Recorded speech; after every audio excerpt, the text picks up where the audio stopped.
ఓం నమో భగవతే వాసుదేవాయ. ఆత్మబంధువులందరికీ నమస్కారం. 539వ నామం గోవింద. గోవింద అంటే గో గోవులంటే ఇంద్రియములని కూడా అర్థం ఉంది. గోవిందుడు అంటే ఇంద్రియాలలో వెలుగుగా ఉండి అర్చింపబడే స్వామి అని కూడా అర్థం ఉంది. మామూలుగా గోవింద అంటే గో అంటే గోవులు అని కూడా ఉంది. గోవుల్ని ఆయన చక్కగా ఆలమందల్ని రక్షిస్తూ చక్కగా పోషిస్తూ ఉన్నాడు గనక గోవిందుడు అన్నారని చెప్పారు. ఇప్పుడు ఇక్కడ మనకి అన్వయించి అర్థం లోపలికెళ్ళి ఇంద్రియాలుగా చెప్పారు. ఈ ఇంద్రియాల్లో వెలుగుగా ఉన్నాడు అంటే వెలుగుగా ఉండి అర్చింపబడుతున్నాడు, పూజింపబడుతున్నాడు అన్నారు. అందుకని గోవిందుడు అన్నారు. మరి భౌతిక ప్రపంచాన్ని చూసినప్పుడు ఇంద్రియాలకి గుర్తింపు అనేది లేదు. వాటి యొక్క అస్తిత్వాన్ని కోల్పోయినట్లే. ఎందుకంటే వాటికి ఈ ఇంద్రియాల ధ్యాస కూడా ఉండదు. కోరికల మీద, విషయాల మీద ఆ తృష్ణతోనే ధ్యాస ఉంటుంది, కానీ ఇంద్రియాల మీద కూడా ధ్యాస ఉండదు. ఇంద్రియాలు అనేటువంటి ధ్యాస ఉండదు. ఇది భౌతిక ప్రపంచంలో దృష్టి ఉన్నంత వరకు ఆ విషయాల మీదే ఉంటుంది. ఆ విషయాల మీదే ఉండి దాని యొక్క కోరికలతో ఆ విషయాల మీద ఉన్న కోరికలతో క్షణికమైన సుఖాల కోసం శాశ్వతమనేటువంటి భ్రమలో పడి వాటిని పొందటానికి ఎంతో కాలాన్ని వాటి కోసం వినియోగించి చివరికి క్షణికమైన సుఖంగా భావించి తర్వాత అనంతమైనటువంటి దుఃఖాన్ని కూడా అనుభవించే విషయ సుఖాలు ఉన్నాయి. మరి వాటిని మనం గుర్తించలేక విషయ సుఖాలే అసలైన ఆనందం అనుకుని భోగాలు అనుకుని ఆ భోగాల యందు మునిగిపోయి జన్మలు కూడా మరి గడిపేస్తూ ఉంటాడు. అటువంటి వాడికి మరి జన్మకి విలువ లేదు, మరి ఆ అస్తిత్వానికి విలువ లేదు, శరీరానికి విలువ లేదు, దేనికి విలువ అనేది ఉండదు. ఎప్పుడు విలువ ఉంటుంది అంటే ఆ లోపల ఉన్నటువంటి అంతర్యామి, అంతటా నిండి ఉన్నటువంటి పరమాత్మ మనకి కనిపించడు. ఆ కనిపించని ఆ రూపాన్ని ధ్యానం చేసేవాడికి ఇంద్రియాలు అంతర్ముఖమవుతాయి. ఎప్పుడైతే ఆ ధ్యాస కలిగి పరమాత్మ యందు ధ్యాస కలిగి పరమాత్మని స్మరిద్దాం, పరమాత్మని గుర్తు తెచ్చుకుందాం, పరమాత్మని యందు మనం ఎప్పుడు కూడా నిండి ఉందాం, మనలో ఎప్పుడు పరమాత్మని ఉంచుకుందాం అనేటువంటి భావంతో ఎప్పుడు ఉంటాడో అప్పుడు ఇంద్రియాలకి విలువ వస్తుంది. ఎందుకంటే ఆ ఇంద్రియాలు లోపలికి అంతర్ముఖమైనప్పుడే ఆ వెలుగుని చూస్తాయి. ఆ వెలుగును చూసినప్పుడే అవి ఉన్నట్లుగా అస్తిత్వం ఉంటుందన్నమాట. బయటకు ఉన్నప్పుడు బహిర్ముఖంగా ఉన్నప్పుడు అజ్ఞానం అనే చీకట్లో ఉండి ఇంద్రియాలకు అస్తిత్వం లేదు. అదే అంతర్ముఖమైనప్పుడు ఆ పరమాత్మ జ్ఞానమునందు అవి కూడా ప్రకాశించి వాటి అస్తిత్వాన్ని చక్కగా ప్రకాశిస్తాయి. పరమాత్మ యందు అవి రమిస్తూ ఉంటాయి. ఆ మనసు, ఇంద్రియాలు, మరి నోరు ఎప్పుడు భగవన్నామం చెయ్యాలని కోరుకుంది అంటే పరమాత్మ యందు ఉన్నది అని. భగవంతుని గూర్చి వినాలి అని చెవులు కోరుకున్నాయి అంటే అది అంతర్ముఖమైనట్టు. అదే నోరు మరి చక్కని పలుకులు పలుకుతూ భగవంతుని యందు ప్రేమతో భక్తితో ఆయన్ని స్మరిస్తూ ఉంటే అది ఆ నోరు అంతర్ముఖమైనట్లు. మనస్సు మనస్సు ఎప్పుడు తొందరగా అంతర్ముఖం అవ్వదు, బయటే తిరగాలంటుంది, వీటిని కూడా లాక్కెళ్ళాలని చూస్తుంది. అయినా మనస్సుని కూడా పట్టి ఉంచి భగవంతుని యందు ఎప్పుడైతే ఉంచగలుగుతామో అది అంతర్ముఖమైనప్పుడు ఆ వెలుగులో అవన్నీ కూడా ప్రకాశిస్తాయి. అప్పుడే వాటికి అస్తిత్వం లభిస్తుంది.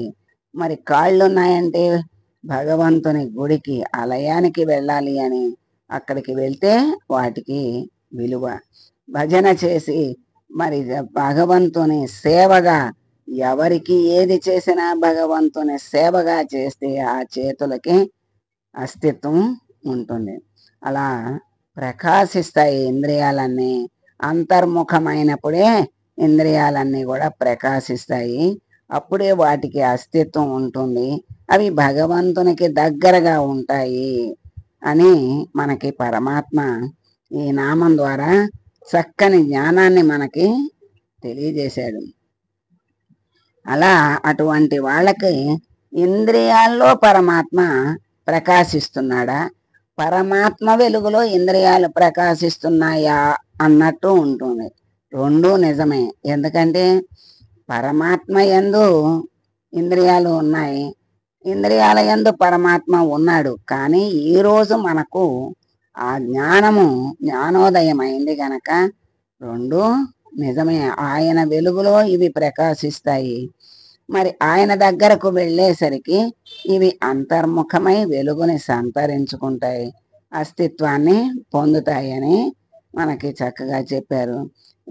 అటువంటి ఇంద్రియాలుగా ఎవరున్నారు అంటే నారాయణుడే.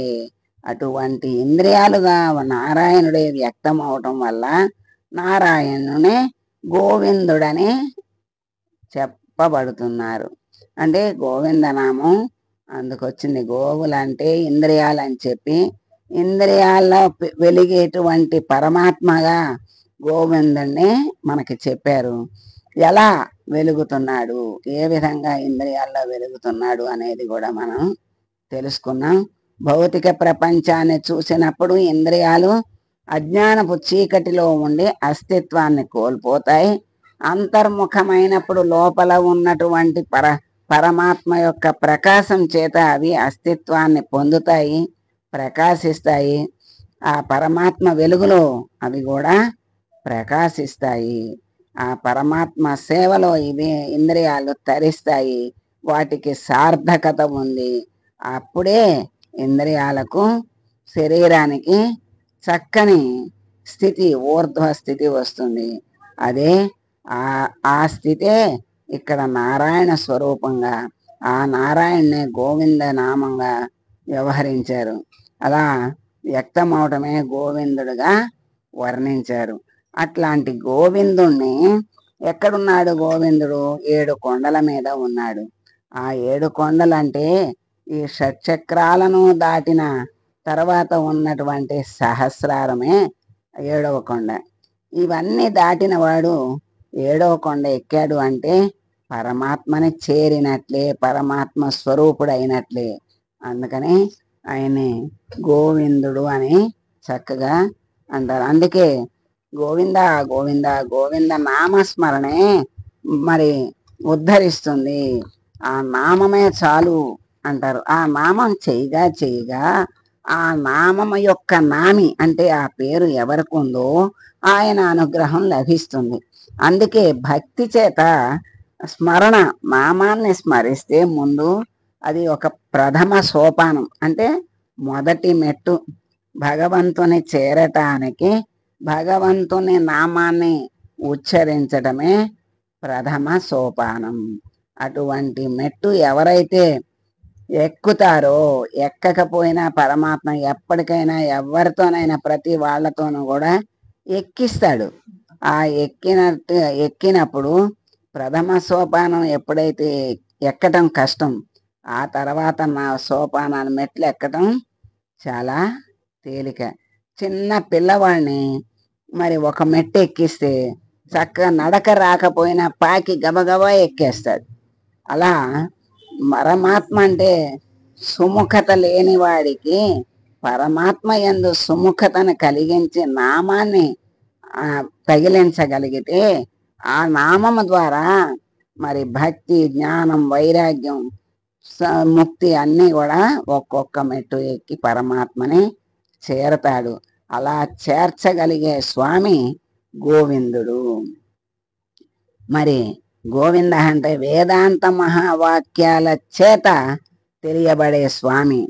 మరి పరమాత్మ మనకి ఎలా తెలుస్తాడు అంటే వేదాంతముల యందు ఉన్నటువంటి ఆ వాక్యాల చేత మనకి తెలియబడతాడు.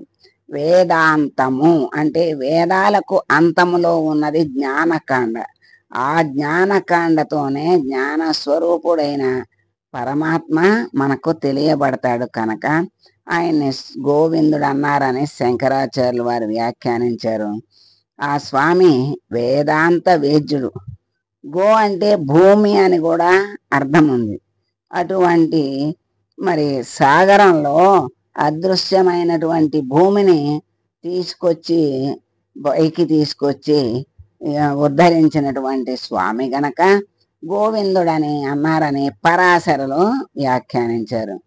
గో ప్లస్ విందహ అంటే సముద్రాన్ని పొంది ఉన్న స్వామి గనక గోవిందుడు అన్నారు. అంటే నారాయణుడు మరి నేత్రాన్ని కలిగించిన వాడు కనుక గోవింద అన్నారని. అంటే ధృతరాష్ట్రుడికి అర్జునుడికి దివ్య దృష్టిని ప్రసాదించిన స్వామి గనక ఆయన్ని గోవిందుడు అన్నారని సత్యసంధుల వారి భావన. మహర్షులు స్వామిని ఓం గోవిందాయ నమః అని అర్చిస్తూ ఉన్నారు. అటువంటి గోవిందని మనము స్మరించి ఆయన యొక్క నామములో మునిగి ఆయన అనుగ్రహాన్ని పొంది జ్ఞాన మార్గంలో ముక్తి దాకా పరమాత్మ గోవిందుడైన గోవిందుడు చివరి కొండ దాకా తీసుకెళ్ళి మనల్ని ఉద్ధరించి మనల్ని తనలో కలుపుకోవాలని కోరుకుంటూ మంగళం పాడదాం. మంగళం కౌసలేంద్రాయ మహనీయ గుణాత్మనే సర్వలోక శరణ్యాయ సాధురూపాయ మంగళం. ఓం